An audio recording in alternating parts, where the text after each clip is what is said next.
John 19 verses 1 to 27. Jesus sentenced to be crucified. Then Pilate took Jesus and had him flogged.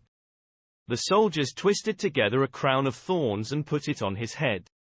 They clothed him in a purple robe and went up to him again and again, saying, "Hail, King of the Jews!" And they slapped him in the face. Once more Pilate came out and said to the Jews gathered there, "Look, I am bringing him out to you to let you know that I find no basis for a charge against him." When Jesus came out wearing the crown of thorns and the purple robe, Pilate said to them, "Here is the man." As soon as the chief priests and their officials saw him, they shouted, "Crucify! Crucify!" But Pilate answered, "You take him and crucify him. As for me, I find no basis for a charge against him."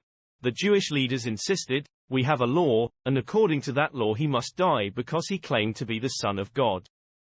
When Pilate heard this, he was even more afraid, and he went back inside the palace.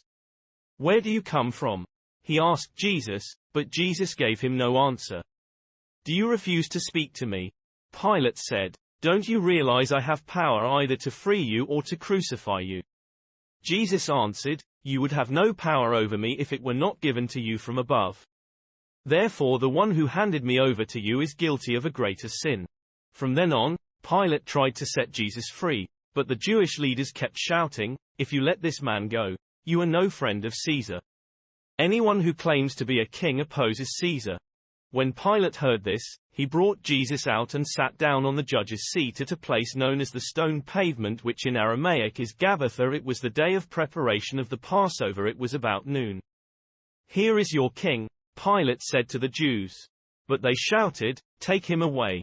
Take him away! Crucify him! Shall I crucify your king?" Pilate asked. "We have no king but Caesar," the chief priests answered. Finally Pilate handed him over to them to be crucified.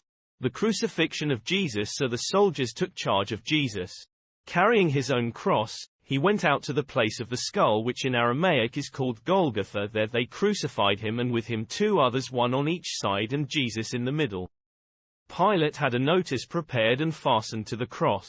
It read, "Jesus of Nazareth, the King of the Jews." Many of the Jews read this sign, for the place where Jesus was crucified was near the city, and the sign was written in Aramaic, Latin and Greek.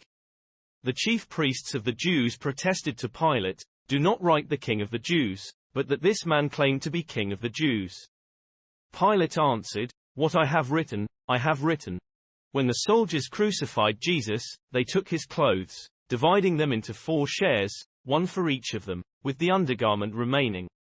This garment was seamless, woven in one piece from top to bottom. "Let's not tear it," they said to one another. "Let's decide by lot who will get it." This happened that the scripture might be fulfilled that said, "They divided my clothes among them and cast lots for my garment." So this is what the soldiers did. Near the cross of Jesus stood his mother's sister, Mary the wife of Clopas, and Mary Magdalene.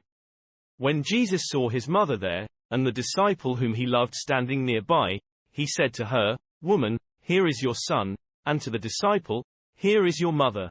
From that time on, this disciple took her into